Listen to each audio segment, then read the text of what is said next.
Olá a todos do canal, eu me chamo Rita, tenho 67 anos e esse relato se passou em Guaramiranga, no Ceará, no final da década de 70. Bem, este relato não se trata do predador ou alien, mas algo muito mais aterrorizante e real. Não é qualquer um que consegue ouvir esse relato e não ter pesadelos. Então, se você for desses, eu recomendo sair agora desse vídeo. Bem, na década de 70, em Guaramiranga, no Ceará, a cidade não passava de 3.000 habitantes e apesar de ficar no Ceará, a cidade é fria. Tem uma atmosfera pesada com uma densa neblina e é chuva praticamente todos os dias. Tem lindas serras, matas e belos rios. Mas o clima lá é muito tenso. Uma atmosfera pesada e muitas coisas estranhas acontecem lá até os dias de hoje. E quem conhece Guaramiranga sabe que não estou mentindo.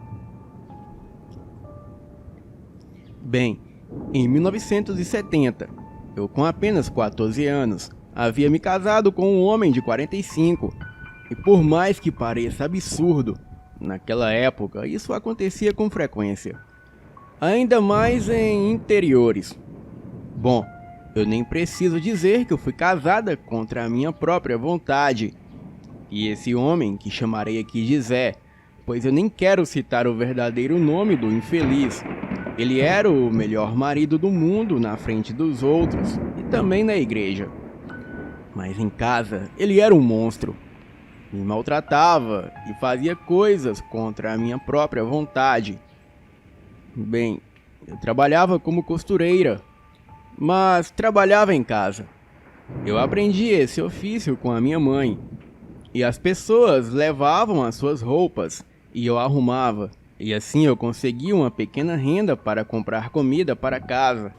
Pois o Zé, ele gastava todo o seu dinheiro nas noitadas. E voltava alcoolizado para casa e descontava sua raiva em mim. Enfim, eu não quero enfatizar esse sujeito. Certo dia, uma moça levou várias peças de roupas para que eu arrumasse. Ela não teve dinheiro para pagar naquele momento, mas prometeu que assim que o seu marido recebesse, ela acertaria comigo. O Zé ficou sabendo e sempre me perguntava quando essa moça pagaria, pois ele precisava do dinheiro. Bem, a moça tinha fama de ser caloteira, mas eu não sabia. Então, o Zé, ele foi até a casa dela cobrar, e conta a moça que ele chegou bancando um valentão com ela, mas o marido dela logo chegou de surpresa, e ele mudou da água para o vinho. Virou um doce de pessoa. Então, o marido da moça, ficando sabendo da dívida, ele disse que pagaria a dívida, mas nunca mais queria ver a cara do Zé. Então ele disse: "Tá vendo aquele burrinho ali amarrado? Leve, ele é seu. Vale mais do que a minha esposa te deve. Pegue e vai calado. Se você der um pio ou olhar para trás, eu te mato." O Zé, ele bambeou das pernas, começou a tremer de medo. Foi lá, pegou o burrinho e foi embora sem olhar para trás e sem dar um pio. Enquanto o marido da caloteira o encarava segurando a peixeira. Ele veio vermelho de raiva montado no burrinho. E quando chegou em casa, ele me agrediu e descontou toda a raiva em mim com socos e chutes. Dizia que foi tudo culpa minha por trabalhar fiado para aquela vigarista. Bem, lembrando, eu tinha apenas 14 anos. Então eu fiquei ali na sala chorando baixinho, até que ouvi uma voz lá fora chamar: "Zé, ô Zé, deixa eu entrar." Quando eu lembro dessa voz, até hoje eu me arrepio toda. Nós morávamos um pouco afastado da cidade e na nossa rua era tudo terra e só havia mato e não possuía iluminação. e só tínhamos um vizinho, que era um casal de idosos que morava a uns 500 metros dali. Eu, com muito medo, eu não abri a porta. Eu fui até o quarto, enquanto Zé dormia na rede. Então eu disse que tinha alguém lá fora o chamando. Ele se levantou, abriu a porta e não viu ninguém. Estava somente o burrinho no terreiro, perto do cercado.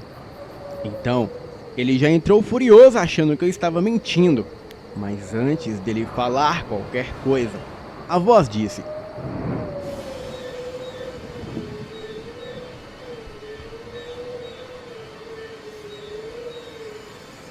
"Ô Zé, venha cá."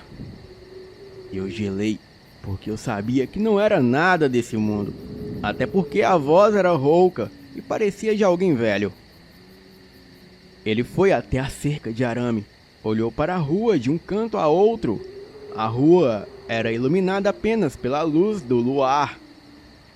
Porém, ele não viu ninguém, mas ouviu aquele relincho característico de burro. E eu presenciei o burro dando um coice no Zé e o atirando com muita força no arame farpado, de modo que derrubou a cerca e ele ficou todo enganchado. Eu dei um grito com o que vi. Fiquei estática, ali parada. Então, o burro caminhou na direção do Zé e começou a pisoteá-lo enquanto relinchava. Mas era um relincho que parecia mais uma gargalhada. Com muito medo, eu me tranquei em casa e só me lembro que no dia seguinte, algumas pessoas que passavam por ali bem cedo, elas viram o corpo do Zé e chamaram a polícia. A polícia me interrogou.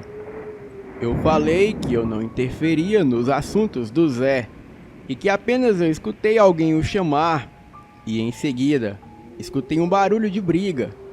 Mas eu estava com tanto medo que eu me tranquei em casa e não saí lá fora.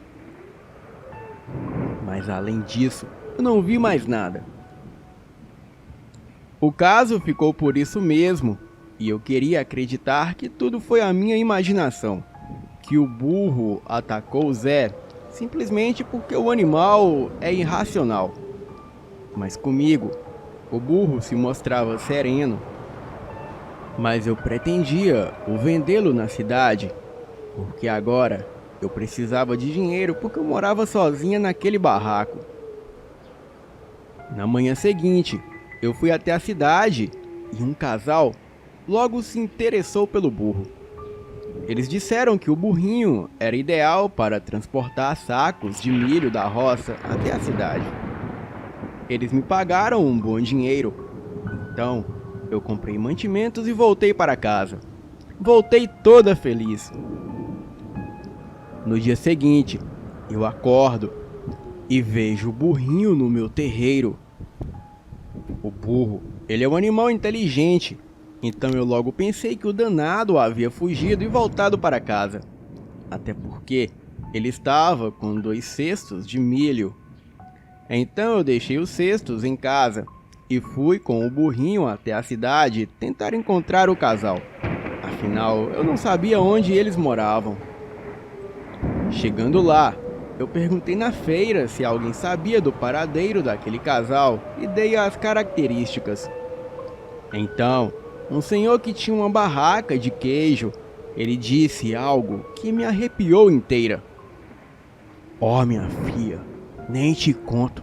Aquele casal que comprou o burro de você, eles têm uma roça perto do meu sítio. Alguém entrou lá ontem à noite e mataram os 2 de forma brutal. Ninguém sabe o que foi não. Só encontraram pegadas de cascos no terreiro. Mas provavelmente é desse burro aí. Ele deve ter se assustado com a cena e fugido para a sua casa. É melhor você ficar e cuidar do bichinho, que deve estar muito assustado." Após ouvir esse relato, eu voltei para casa. Estava arrepiada e muito pensativa. E eu ia pela estradinha deserta, puxando o burrinho, porque ele não aceitava que ninguém montasse nele. Pois sempre que alguém o montava, ele empacava.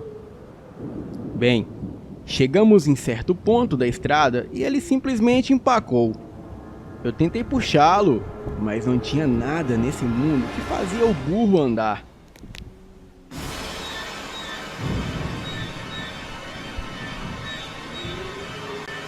Então, logo mais à frente eu vi dois homens se aproximarem. E eu era muito inocente e pedi ajuda aos homens. Na verdade, eles já vieram na minha direção. Um deles falou para eu calar a boca ou me mataria. O outro me puxou pelo braço. Eu gritei e tentei me soltar, mas recebi um soco forte e fui puxada para dentro do matagal ali perto. Eles começaram a rasgarem as minhas roupas e se despirem. O lugar era ermo e ninguém passava por ali, e muito menos naquele ponto do matagal. Mas antes que eles fizessem alguma coisa, eu ouvi aquele relincho sinistro e o burro veio numa velocidade e arrancou o braço de um deles com apenas uma mordida. Foi tudo muito rápido. Eu me lembro do outro correr com as calças arriadas. Então, o burro, ele falou algo para ele com uma voz grossa, de arrepiar todos os pelos do corpo. Eu não me lembro o que o burro falou, mas me lembro de um forte vento que derrubou o homem, e algo invisível arrastava o homem até o burro. O burro deu aquele relincho novamente, pegou o homem pelo pescoço com os dentes e ficou sacudindo ele até arrancar a sua cabeça. E depois, ele foi andando lentamente até o outro homem que estava sem o braço. O homem gritava por Deus, mas ele morreu antes mesmo do burro chegar até ele. E por incrível que pareça, eu me sentia salva e segura, pois o meu medo era daqueles homens. Pois se o burro quisesse fazer algo comigo, oportunidade foi o que não faltou. Então, com uma voz serena, o burro disse: "Vamos embora, criança. A partir de hoje, você é minha propriedade e ninguém te fará mal." No começo, eu tinha muito medo, mas o burro sempre dormia do lado de fora da casa.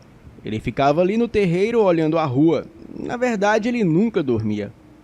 Apenas deitava com as patas da frente cruzadas e raramente ele falava comigo. Mas quando falava era muito breve e objetivo, e no máximo uma ou duas palavras. Às vezes ele dizia, "Vá" ou "Fique." E também, às vezes ele desaparecia por alguns dias e depois retornava. Ele sempre trazia comida para mim, como frutas, sacos de arroz, fubá, milho e mandioca. Obviamente que tudo era roubado. Porém, eu não perguntava nada e só agradecia. Na cidade, as pessoas comentavam de sitiantes que eram achados mortos de forma misteriosa, e eu sabia que tinha algo a ver com o burro, mas também fingia estar surpresa e não saber de nada. Bem, enquanto eu fingia não saber de nada, o burro fingia acreditar. O burro, às vezes, ele dizia, "Pegue a pá." E sem questionar eu fazia. Então ele dizia, "Vamos." E em um determinado ponto, geralmente em matas e embaixo de alguma árvore, ele marcava o lugar com a pata e em seguida dizia, "Cave." E para minha surpresa, depois de algum tempo cavando, eu sempre achava algo valioso como botija com ouro, ou até mesmo com objetos valiosos como anéis de ouro, brinco com pedras preciosas e pulseiras de prata. Alguns meses depois, ele disse para segui-lo. Andamos bastante até chegar em um sítio muito bonito, e aparentemente não havia ninguém na propriedade. Eu perguntei ele de quem era aquele sítio, e o burro disse, "Agora é seu." Bem, moramos por muito tempo naquele sítio, e vez ou outra aparecia algum invasor, e o infeliz não sobrevivia para contar história. O burrinho só comia carne, e o mais estranho, ele nunca dormia. E parecia me proteger de algo o tempo todo. E também, ele nunca entrava em casa. E era muito comum eu acordar de madrugada com os seus relinchos assustadores. E o maior diálogo que ele teve comigo foi quando eu conheci um rapaz na cidade. Bem, o rapaz estava interessado em mim. Então eu disse que pensaria no assunto.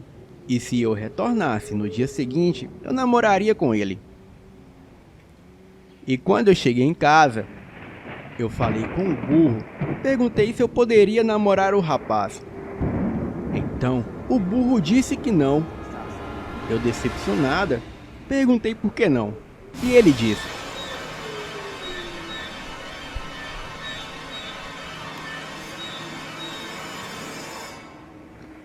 porque se você trazê-lo pra cá, eu terei que matá-lo.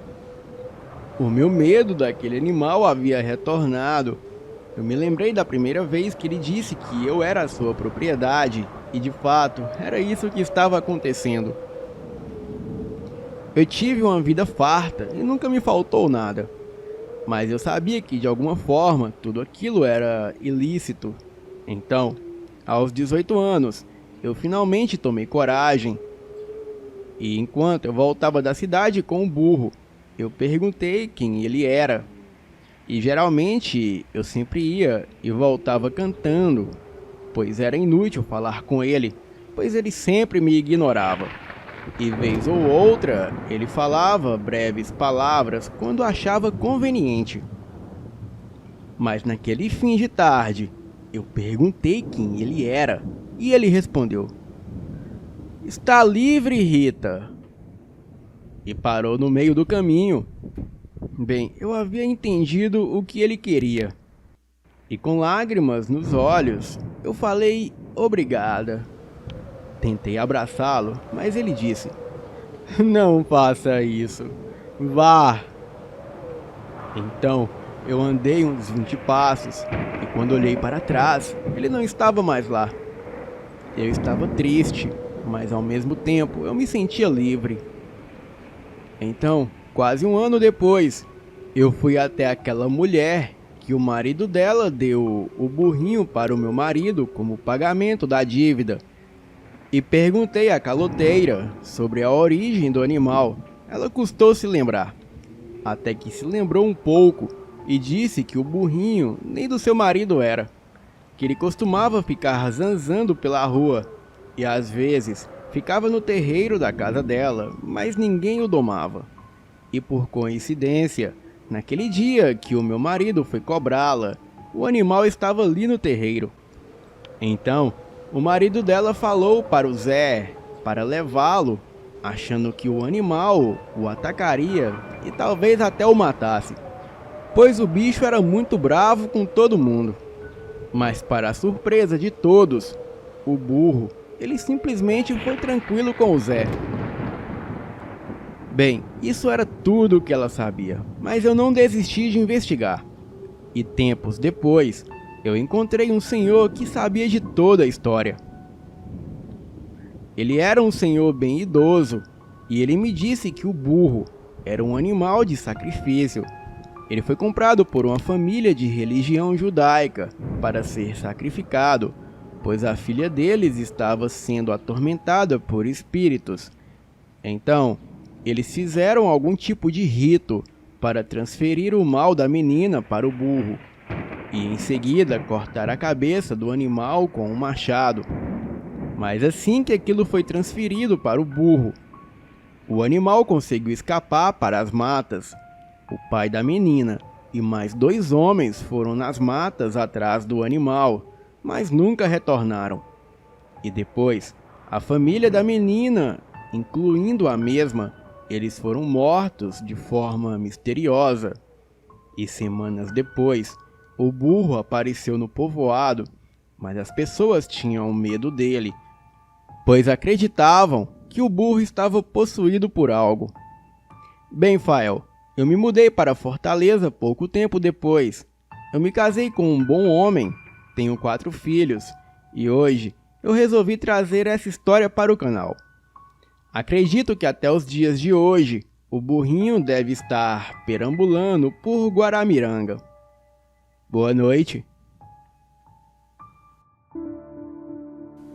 Até alguns anos atrás, o meu irmão Daniel e o namorado dele, é namorado mesmo, o Marcelo, eles estavam morando em uma casa de 3 quartos. E não deu muito tempo com eles morando lá, até começar a acontecer algumas coisas bem assustadoras. E as experiências pareciam se centralizar bem no Marcelo, para a infelicidade dele. Numa noite, Marcelo estava dormindo sozinho no quarto de visitas, pois eu acho que ele e o Daniel estavam brigados, eu não tenho certeza. Ele teve aquela sensação que você tem quando tem alguém te observando. Então ele abriu os olhos e viu uma figura escura, parecida com uma sombra, se curvando sobre ele e olhando ele deitado na cama. Ele não falou qual foi a reação que ele teve na hora, mas dá para ter uma ideia. Ele encontrou a figura mais algumas vezes em várias ocasiões diferentes. Andando pelo corredor numa noite, por exemplo. E ele percebeu que aquilo estava andando pelo corredor vindo na direção dele. E aconteceu tudo tão depressa e tão de repente que antes que ele pudesse fazer algo, aquilo atravessou ele e passou batido como se ele não estivesse lá. Ele falou que quando isso aconteceu, ele ficou totalmente congelado, como se estivesse dentro de uma geladeira, e que os pelos do braço e da nuca dele se arrepiaram todos. O Daniel e o Marcelo, depois de um tempo, fizeram uma redecoração na casa, o que consistiu em aumentar a sala um pouco empurrando uma das paredes. E com isso, eles acabaram aumentando o corredor também, que passava do lado dessa parede. E esse era o corredor que ia para os quartos e para o banheiro. E numa noite, o Marcelo estava entrando no corredor quando ele viu a figura. Aquilo foi seguindo pelo corredor, mas de repente se virou e atravessou a parede, na parte nova que o Daniel e ele tinham construído. O Marcelo sabia que o Daniel estava sentado no sofá vendo TV na sala, do outro lado da parede. Ele parou por um instante e gritou, perguntando se o Daniel também viu isso. E então o Daniel respondeu que viu. E ele falou depois que viu aquilo atravessar a parede, passar pela sala, entrar na cozinha, atravessar a porta, ir para a garagem, onde desapareceu. O Daniel e o Marcelo acharam que a figura estava indiferente com o desenho novo da casa e os seus movimentos ainda eram determinados pelo esquema da velha casa. Os dois continuaram a encontrar a tal figura, mas durante o dia. E aquilo ainda parecia ser atraído para o Marcelo, especialmente quando ele estava dormindo ou tentando dormir. Bem, e eu acho que ele finalmente, depois de um tempo, já não estava mais aguentando aquilo. E foi numa noite, quando ele abriu os olhos e viu aquela sombra quase sobre ele de novo. Ele pulou da cama, acendeu as luzes e, falando muitas obscenidades, ele falou alto e em bom som para que o fantasma o deixasse em paz. O Daniel falou que ouviu ele berrando do outro quarto, pois eles deviam estar brigados de novo. O Marcelo não teve mais problemas com a figura visitando ele de noite depois disso. Mas o Daniel continuou vendo a sombra atravessar a sala e muitas vezes depois. Os dois acabaram contando essas histórias para um cara lá da vizinhança. E esse cara, por acaso, já havia morado naquela casa e sabia tudo sobre todos da vizinhança.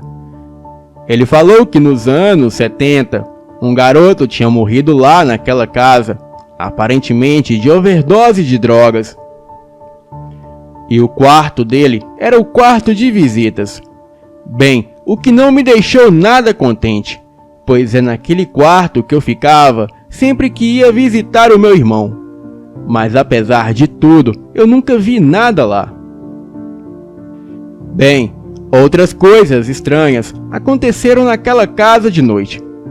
O Daniel e o Marcelo ouvem as vozes e o som de algum jogo de futebol vindo de algum rádio dentro da casa, porém nunca conseguem encontrar a fonte do barulho, sendo que os dois aparelhos de som deles estão sempre desligados quando isso acontece. E finalmente, um dos garotos da vizinhança que toma conta do cachorro deles quando eles estão fora da cidade também teve uma estranha experiência. Ele estava cuidando do cachorro por uns dias, e num dos dias, quando ele entrou na casa, encontrou vários pratos sujos na pia, onde não havia nenhum antes. E sabendo que ninguém tinha estado na casa, ou pelo menos não deveria ter, ele ficou assustado e saiu correndo de lá. E quando o Daniel e o Marcelo chegaram no dia seguinte, não tinham nada na pia, tudo estava limpo. Bem, o Daniel e o Marcelo se mudaram daquela casa. E atualmente, eles estão felizes da vida por não estar encontrando atividades paranormais nenhuma naquela casa nova. Boa noite.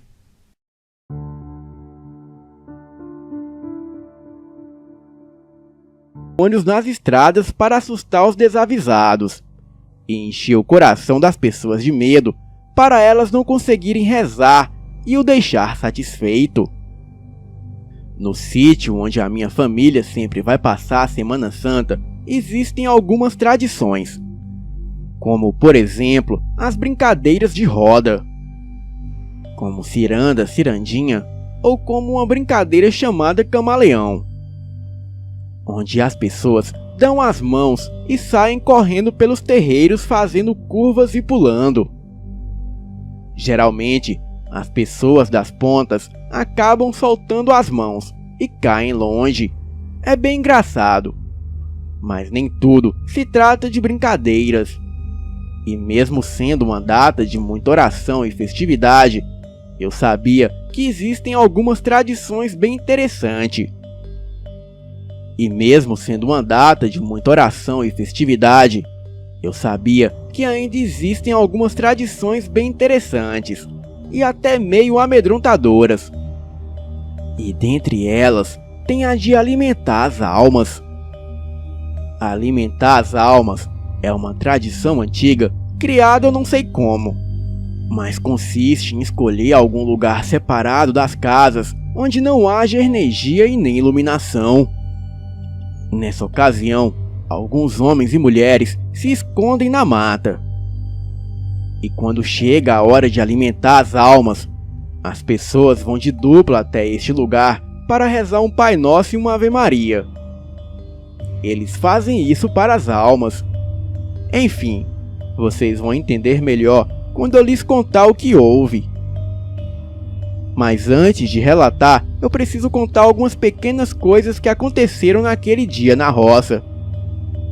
Bem, estávamos ali reunidos toda a família, para passarmos um feriado de Semana Santa e também poder descansar um pouco. Quase todos os meus tios estavam no sítio desta vez, incluindo até os que moravam fora do estado. Ainda não me lembro o motivo, mas naquele ano coincidiu de todos conseguirem vir, tanto por parte de mãe quanto por parte de pai. Ou seja, naquele dia a casa estava cheia de gente, tanto adultos quanto crianças, e era uma farra só.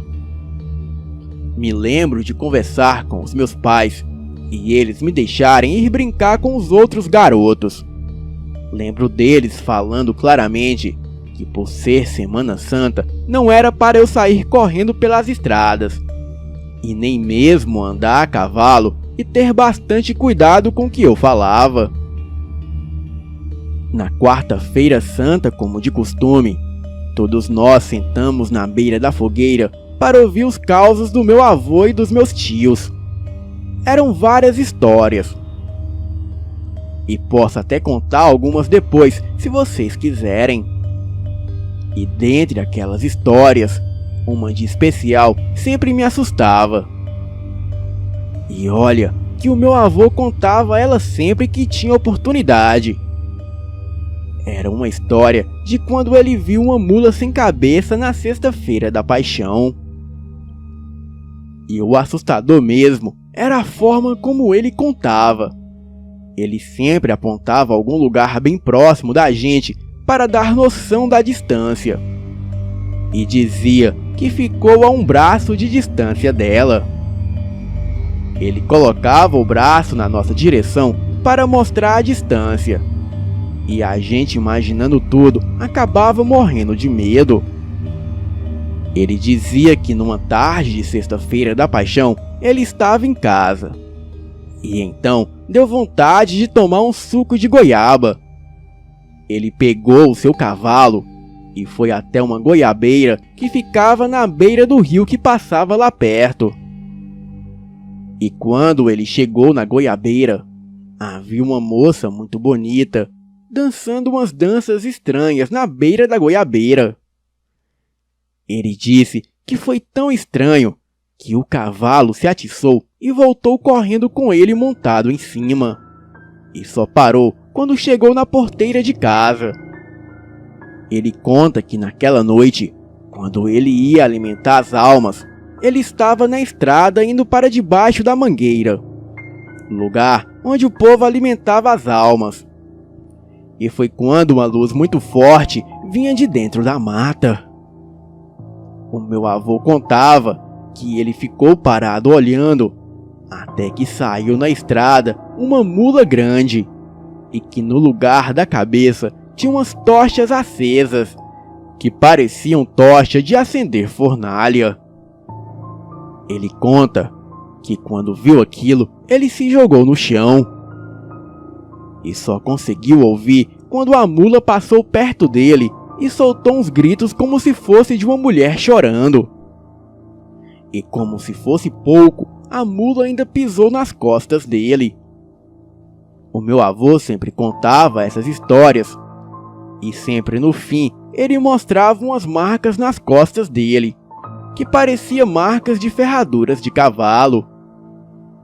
Ele conta que sentiu o ferro quente queimar as costas dele, e ouviu aquilo sair gritando na estrada adentro, e só se deu por si quando o povo estava carregando ele para casa.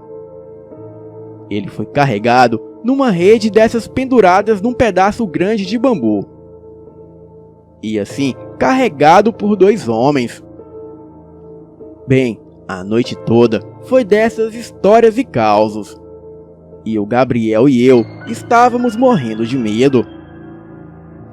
Mas aquilo não nos impediu de dormir do lado de fora da casa, pois estava dividido assim: mulheres e crianças dentro da casa, e os homens numa palhoça improvisada para armar a rede do lado de fora. E o meu primo e eu, por não querer ser tratados como crianças, decidimos dormir do lado de fora da casa, com os mais velhos. E sinceramente, foi uma noite maravilhosa e muito confortável. O vento frio era equilibrado por uma fogueira acesa, que esquentava a gente. Alguns homens ainda conversavam, e aquilo até nos dava uma segurança. E neste clima, o Gabriel e eu estávamos com as redes uma do lado da outra, e já estávamos quase dormindo. E foi quando um dos nossos tios estava combinando de assustar as crianças na noite de alimentar as almas vestidos de bicho.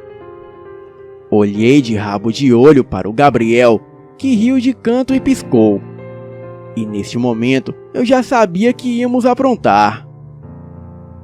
Bem, Ficamos o resto da semana planejando o que iríamos fazer. Pensei em levar uma baladeira, mas o Gabriel disse que era perigoso a gente acertar um dos nossos tios. Então, combinamos o seguinte: iríamos alimentar as almas, fingir nos assustar e depois só virar e rir da cara deles, pois era a única coisa que dava para fazer sem apanhar ou ficar de castigo. Bom, chegou a sexta-feira da paixão, e eu e o Gabriel estávamos brincando com os nossos outros primos de pega-pega.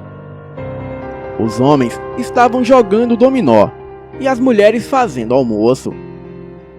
E no meio da brincadeira, eu acabei batendo o pé e me machucando. E de uma forma automática, eu soltei um palavrão. Todas as crianças pararam e ficaram me olhando. Senti um frio correr o meu corpo e uma sensação estranha tomar conta de mim. As crianças não queriam mais brincar comigo. E até o Gabriel, meu primo, parou de brincar e me falou que não era certo xingar na Semana Santa. E muito menos na Sexta-feira Santa. Fiquei olhando todos se afastarem e fui para a pequena capela que tinha no quintal da minha avó. E lá eu rezei um Pai Nosso e uma Ave Maria e pedi perdão a Deus. Mas mesmo assim, o clima para brincar havia acabado. A noite chegou depressa. Uma chuva fininha estava caindo, deixando a noite bem fria. E depois da missa da Sexta-feira Santa, as pessoas estavam indo de dupla em dupla rezar para alimentar as almas. O Gabriel, que depois do que eu tinha dito e tinha se afastado, nessa hora ele veio correndo para o meu lado piscando. Era o sinal que eu esperava. Bom, chegou a nossa vez. Fomos a um pé de manga que ficava ali perto, uns 100 metros das casas. Porém, o clima estava muito estranho. Um silêncio aterrador tomava conta do lugar. Chegamos lá e começamos a ouvir uns barulhos estranhos na mata. Uns que não estávamos acostumados a ouvir, e parecia como se algo pesado corresse ao nosso redor. Vez ou outra, aquilo sorria e gritava. E nós, achando ser parte do susto, demos início à alimentação das almas. E o meu primo Gabriel dizia: um Pai Nosso pelos que morreram queimados, afogados, sufocados, enforcados ou de acidentes de carro. E eu rezava um Pai Nosso completo, e assim foi. Ele falando as causas e eu rezando. Mas quanto mais rezávamos, mais os barulhos aumentavam. Barulhos de animais como bois, bodes, cães e galos. Coisas assim. E eu, naquela hora, já estava ficando com muito medo. E foi quando vimos sair de trás do pé de manga uma figura grotesca de uma velha de cabelos grisalhos e olhos vermelhos, com a boca entreaberta e babando muito. Ela caminhava toda torta com as suas vestes rasgadas e caindo aos pedaços. Ela me olhava, ria e balbuciava alguma coisa. Eu, assustado, comecei a gritar por socorro. Então, eu e o Gabriel saímos correndo na estrada.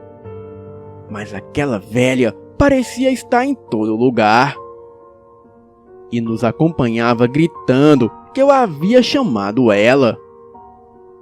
Ela gritava e jogava pedras na nossa direção, tentando nos derrubar. O meu medo foi tanto que quando vi as pessoas de casa, eu simplesmente me joguei no chão chorando de medo. O meu primo Gabriel até hoje não bate muito bem das ideias. Ele tem que tomar remédios controlados para dormir. E depois disso, eu nunca mais voltei naquele lugar. E foi aí que eu entendi que algumas tradições e lendas são reais. E que o meu maior erro foi duvidar disso tudo. Boa noite.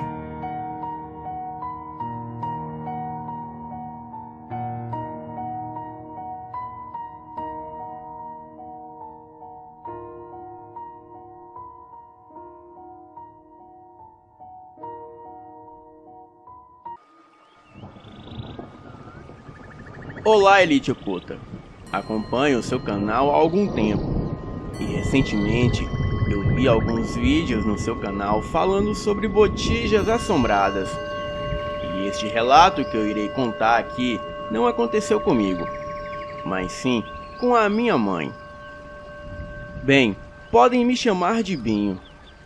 Eu tenho 19 anos de idade e moro na cidade de Louveira, no interior de São Paulo. Mas este fato que irei contar aconteceu em um sítio próximo a uma cidade do interior do sertão de Alagoas.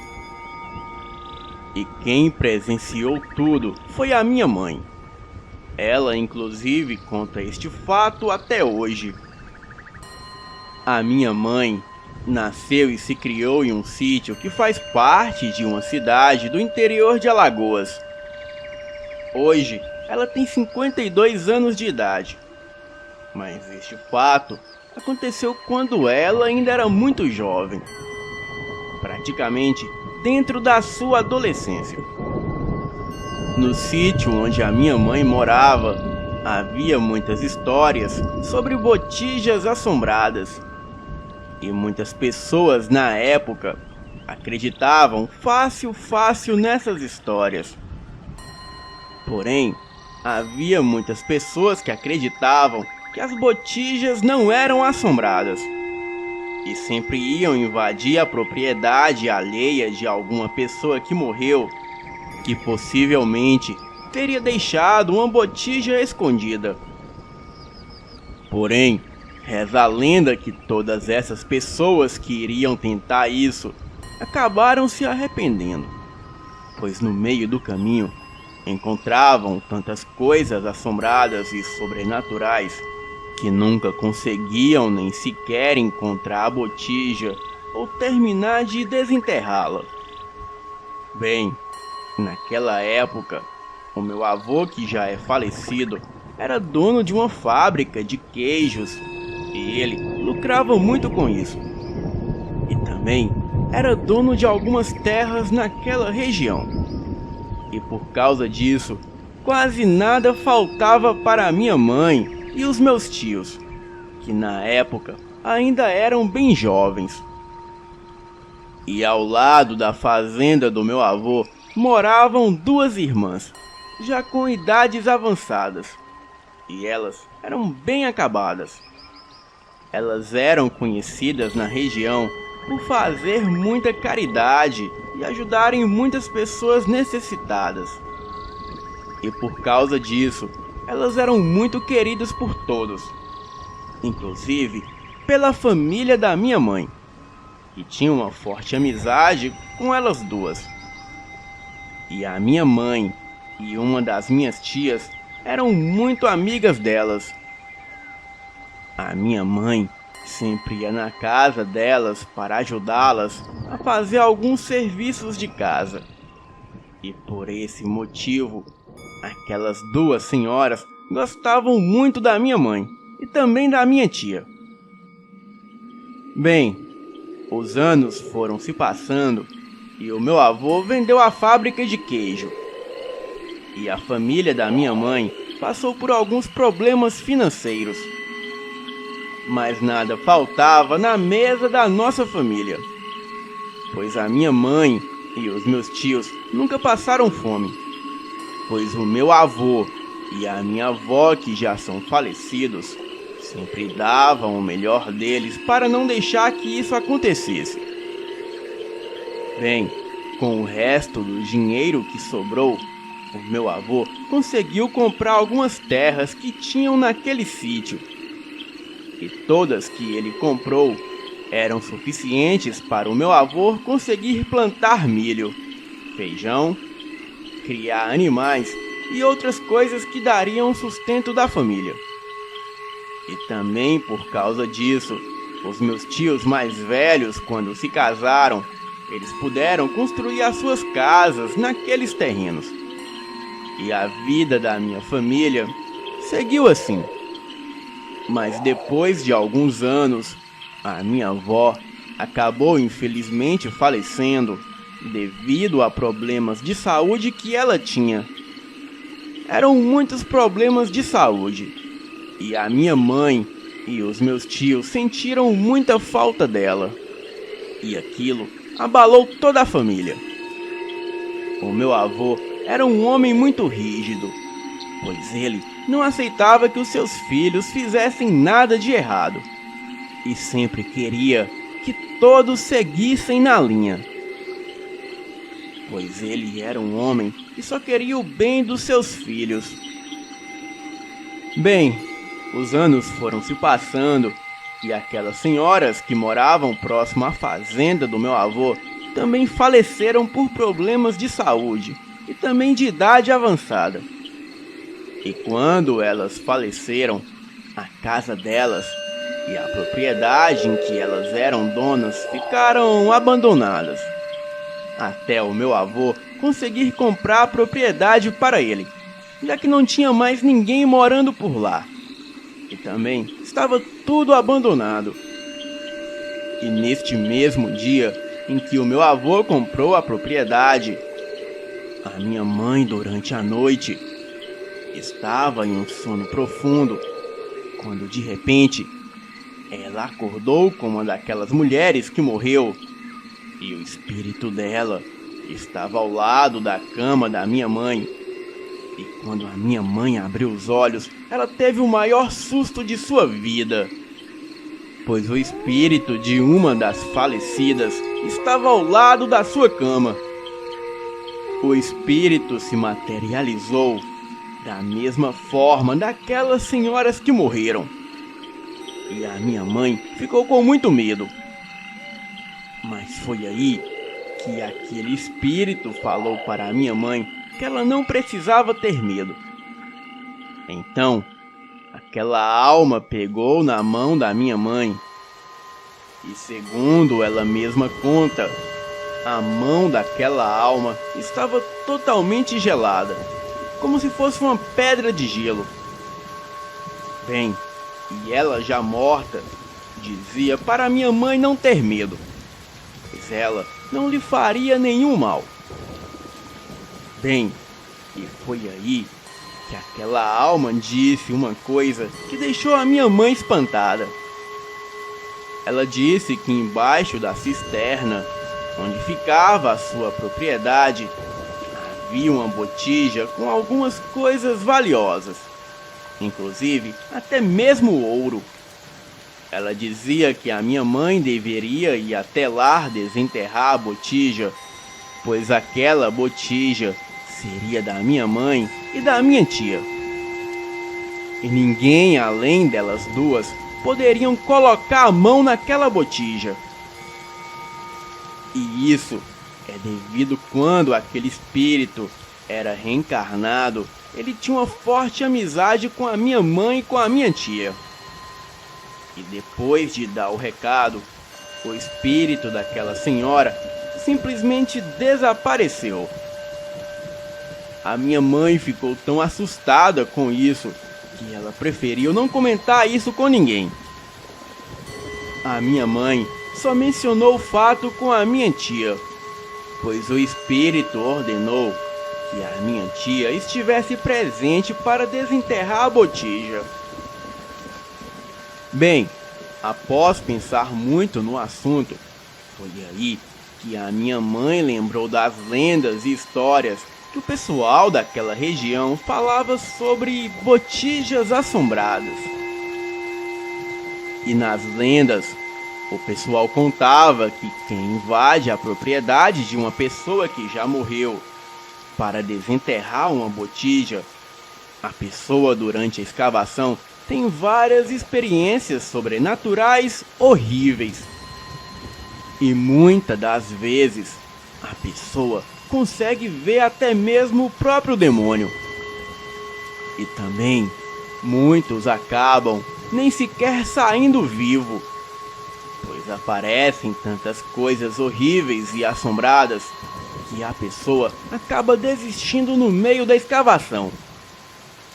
E mesmo que a pessoa vá embora daquele lugar, o espírito do falecido passa a atormentar a pessoa pelo resto da vida. Bem, e por causa disso, a minha mãe e a minha tia desistiram dessa ideia de tentar cavar essa botija e retirá-la. Até porque os outros também ficariam sabendo, já que as duas irmãs não conseguiriam desenterrar tudo sem precisar de ajuda de terceiros. Então, elas tiraram a ideia da cabeça. Bem, mesmo tendo desistido, até hoje, a minha mãe se lembra dessa história e conta tudo para nós. E eu vendo alguns relatos no seu canal de Botijas Assombrada. E com base nesses relatos que a minha mãe sempre me contou, eu posso dizer que acredito que essas histórias de botijas assombradas sejam realmente verdadeiras. E nessa história da botija assombrada que aconteceu no sítio em que a minha mãe se criou, eu acredito 100%. E também acredito que nesse mundo há muitas coisas misteriosas e muitos mistérios que nem mesmo o ser humano tem noção ou ideia de que realmente acontece. Boa noite.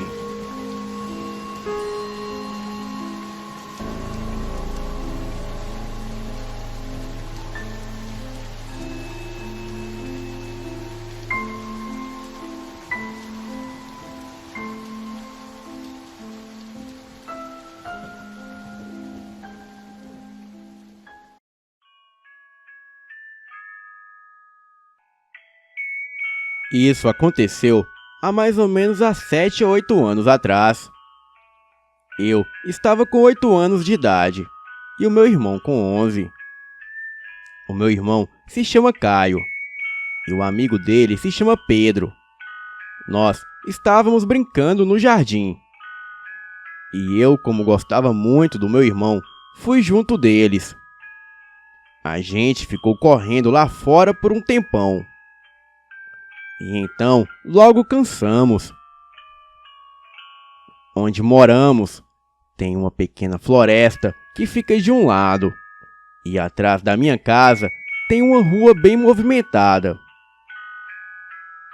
E em frente da minha casa tem um trilho de trem que passa por perto da casa.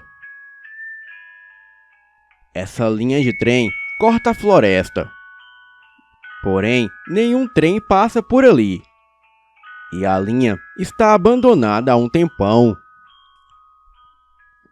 Nós estávamos entediados e decidimos acabar entrando na mata.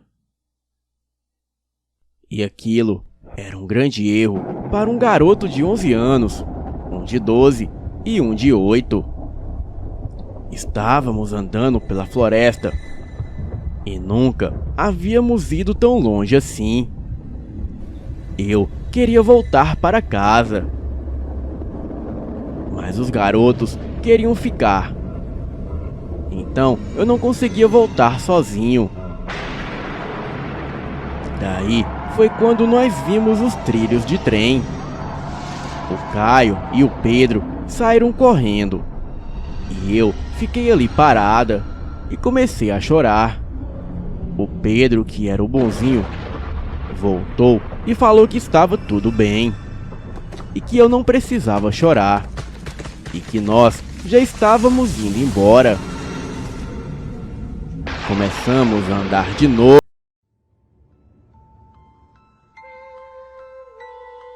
Era maravilhosa e parecia ser um flautista. A música tocava e parava. E depois de um tempo, tocava de novo. Então, começamos a seguir a música. Nós estávamos andando pelos trilhos. e logo percebi que havia alguém andando em volta da gente. E depois de algum tempo, aquela música estava vindo de dentro da mata. E para continuar seguindo ela, eu tinha que sair dos trilhos. Sabia que aquilo era perigoso, pois nem sabia quem estava tocando aquela música. Logo então, a música parou de tocar e nós ficamos parados, olhando para dentro da mata, para o lugar aonde tínhamos ouvido ela pela última vez. Logo, ouvi o som de alguém andando atrás da gente na mata. E a música começou a tocar na nossa frente, como se estivesse avisando que o perigo se aproximava. Eu não pensei duas vezes e corri na direção da música. Ficamos andando por mais meia hora dentro da mata, ouvindo aquela flauta tocar. Aquela melodia tocava e parava, e às vezes fazendo a gente mudar de direção. O som daquela flauta não parecia estar muito longe, mas não conseguimos ver de onde estava vindo o som. Nós não víamos mais ninguém naquela mata, e também não ouvíamos os passos de ninguém, o que é bem difícil de acontecer se tivesse mais alguém lá no meio do mato com a gente. E após um tempo andando, eu vi uma construção e a estrada.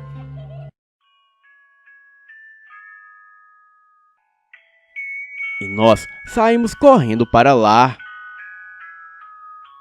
Era um centrinho de compras aqui da cidade, onde tem uma padaria, umas lojinhas e alguns restaurantes. O centrinho ficava a alguns quarteirões da minha casa. E na frente da padaria estava a minha mãe chorando, e o meu pai abraçado a ela, conversando com um policial. Assim que eu vi eles, eu saí correndo na direção deles.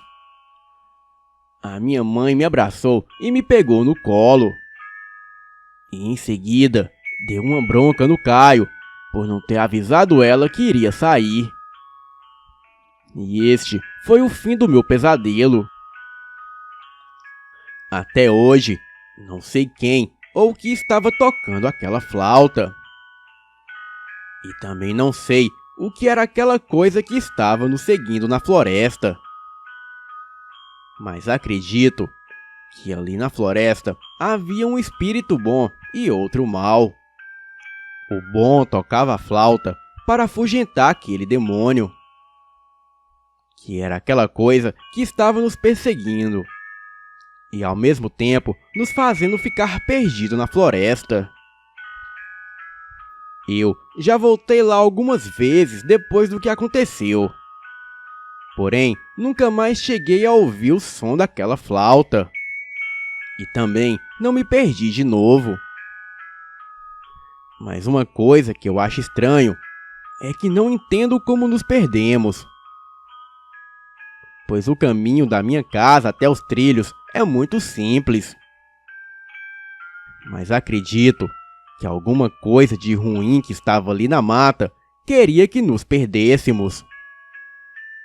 E talvez fosse até mesmo um espírito da mata. Bem, este é o meu relato. Boa noite.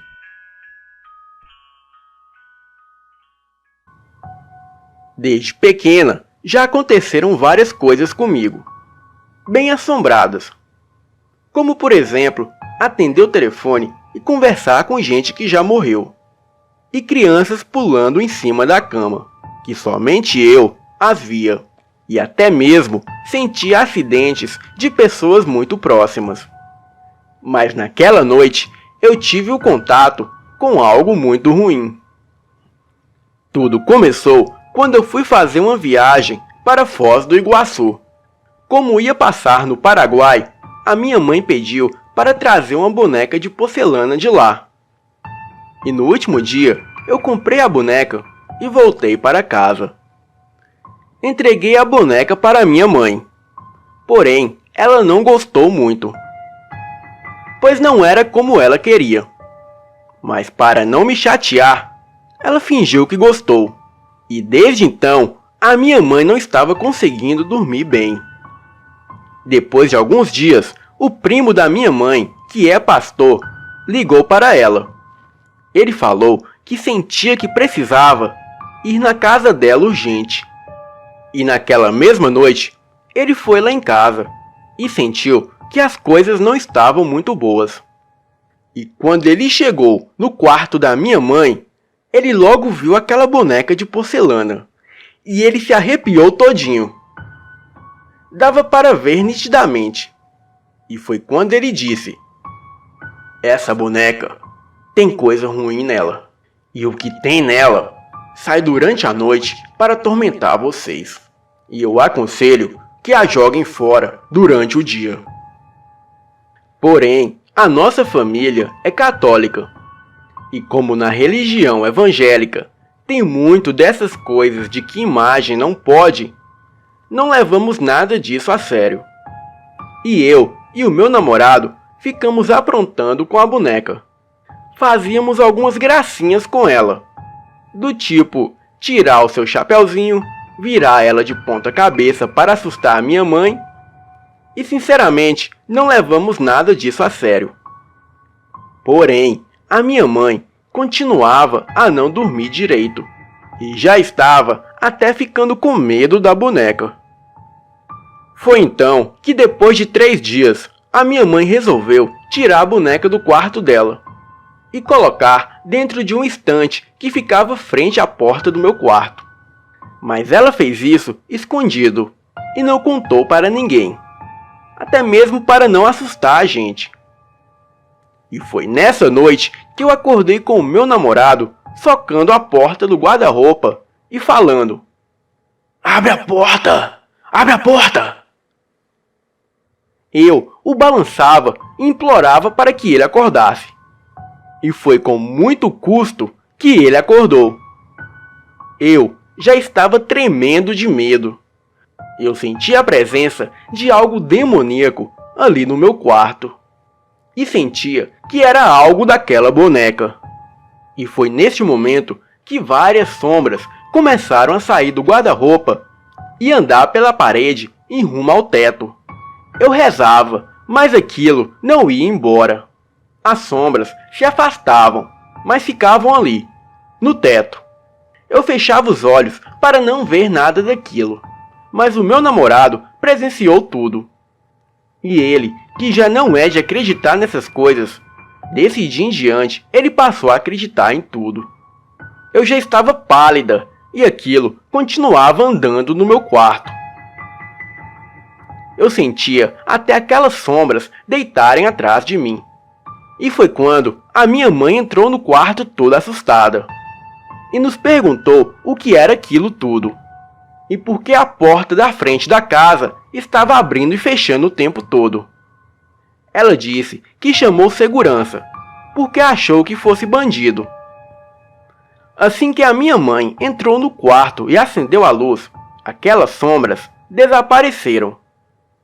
E foi quando eu finalmente consegui falar.